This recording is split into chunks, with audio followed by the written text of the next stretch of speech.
Shalom, shalom, everyone, and happy Hanukkah. And welcome once again to Empowerment of Faith Kingdom Center for Ambassadors. I am Pastor Derek, one of the associate pastors here at Empowerment of Faith Kingdom Center for Ambassadors.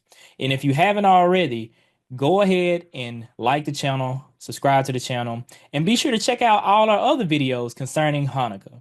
All right, so today I'm going to be dealing with the seventh Hebrew alphabet Zayin. All right. And so we see today is the seventh day of Hanukkah or the Feast of Dedication. And we're going to deal with the meaning of this seventh Hebrew alphabet. All right. So when we're getting into it, what we're looking at is we have different pictures here, and I'll start from right to left. We have the modern Hebrew, the late Hebrew, the middle Hebrew, and the early Hebrew. So when you're looking at the early Hebrew, oftentimes it looks like ancient, what they call hieroglyphics. A better term for that is Madu Neter, all right, and is considered like a pictograph. All right, and so what this looks like is a battle axe or an ancient battle axe.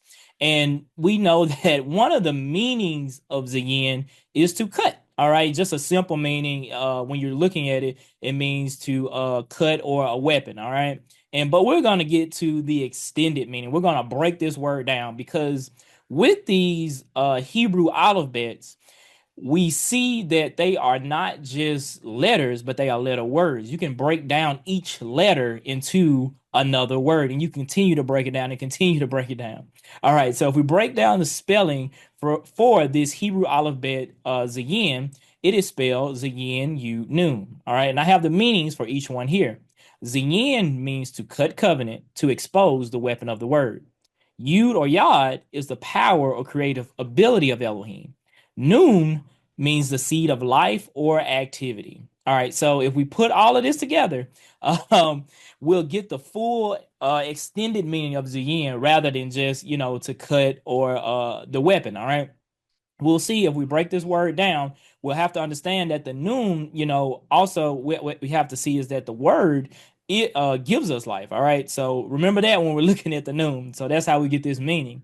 The power of the word of the covenant that cuts or separates. All right, and we know that the word interprets itself. Okay, it has its own lexicon, and we use these Hebrew letter words in order to basically get to the meaning of the word. All right. And so if we actually look in here at Hebrew, you'll see that the word validates itself. In Hebrew 4 and 12, for the word of Elohim is living and working and sharper than any two-edged sword, cutting through even to the dividing of being and spirit and of joints and marrow, and able to judge the thoughts and intentions of the heart. All right. So we see that this proves what this Hebrew letter word means, or it should be the other way around. This Hebrew letter word, you can actually get the understanding of this scripture by breaking down that Zayin. All right. So we see that the word, that's what it's here to do, is here to separate or cut, all right, to expose. All right. And we see that the meaning of Zayin, we're looking at this covenant. All right. If we look at the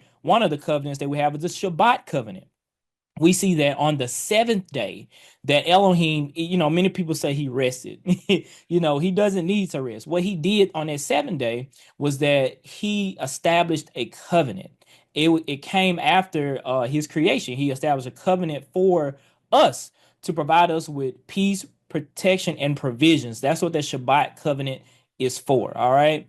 And so, because Yeshua said, he told them that they talked about the Sabbath. Man is for the Sabbath. Yeshua said no. The Sabbath or the Shabbat was for man. It was a covenant that was created for us. All right. And so when we're looking at this Hebrew alphabet as it relates to Hanukkah, we got to ask ourselves some questions. Okay. So let's look here. Who am I truly in covenant with? All right. So when we're thinking about Hanukkah, because during this time, Hanukkah takes place on the 25th of Kislev. All right. And we know that the devil is a copycat. So what he did was, we have the Gregorian calendar, and on the Gregorian calendar, we have that in America. That's our main calendar. It's solar based, but the Hebrew calendar is lunar based. All right. So on the Gregorian calendar, December 25th is the day that Christmas is celebrated. All right. You see how the devil works trying to trying to copy what the Father has established because he wanted to be just like the Father. All right. So as ambassadors, we have to be careful when it comes to who we're in covenant with, because we when we get down and break down these Hebrew letter words, what we're doing is we're getting back to the original. So if we're still talking about getting back to the original, but keeping these pagan traditional holidays, and without going back to their original what should I say, intent of why it was created, because we see that the Father had nothing to do with Christmas. All right. So if we want to stay in covenant with the Father, then we need to know his ways. All right. So the second point here, am I a covenant breaker? Okay, many times people during this time of dedication, we want to rededicate ourselves and say that we're living for the Father. You hear people all the time that get saved and saved again and saved another time and saved another time. So the thing is, did they truly ever get saved for real? Because if that were true, then they wouldn't have to go back through the same thing. What we have a lot of times, what you'll see in modern day American Christianity, you'll see many people are covenant breakers. All right, they say one thing and do another, but that's no different than those during Yeshua's time. So let's see what Yeshua said to some of these religious people during this time in Yochanan 8 and 42 through 44.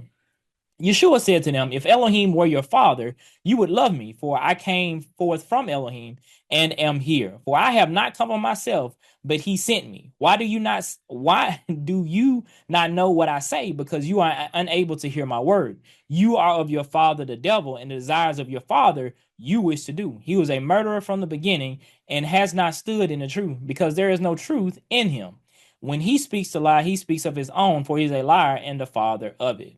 So we see here that these religious people, Yeshua knew their intentions, and he knew that they wanted to kill him, even though he was the very word that came to redeem us. All right. He came to establish a covenant so that we could be his blood covenant, so that we would no longer need to any more blood sacrifices, because he was the perfect sacrifice, so that we could, by his blood, be restored to our dominion in the earth. All right. And have our access again to heaven and receive a rejuvenated spirit. All these things took place because of the covenant that Yeshua made with the Father. All right. So, and also we see in Hazan 3 and 15, like I say, people that are covenant breakers, that they constantly straddle the fence. All right. So during this time, like I say, of rededication, we have to look at ourselves and examine our lives and see what it is that we need to change, because we want to stay in covenant with the Father and keep not only his word, but keep our word, because we don't want to be someone who consistently goes back and forth on what we're saying. That can be considered a hypocrite, and Yeshua hated hypocrites. All right, let's look at Hazan 3 and 15 through 16. I know your works, that you are neither cold nor hot. I would that you were cold or hot. So because you are lukewarm, neither cold nor hot, I'm going to vomit you out of my mouth. We see here that the Father, he doesn't want anyone that is straddling the fence. He wants someone that is completely sold out for him. So during this time of Hanukkah and during this seventh day of Hanukkah, during the Feast of Dedication, we want to make sure that we are in constant covenant with the Father. And we know we use that word to examine our lives. The word judges us itself, all right? And we can use the word to expose things in our lives that are not of him. Hope you all be blessed. Hope this word bless you, and shalom.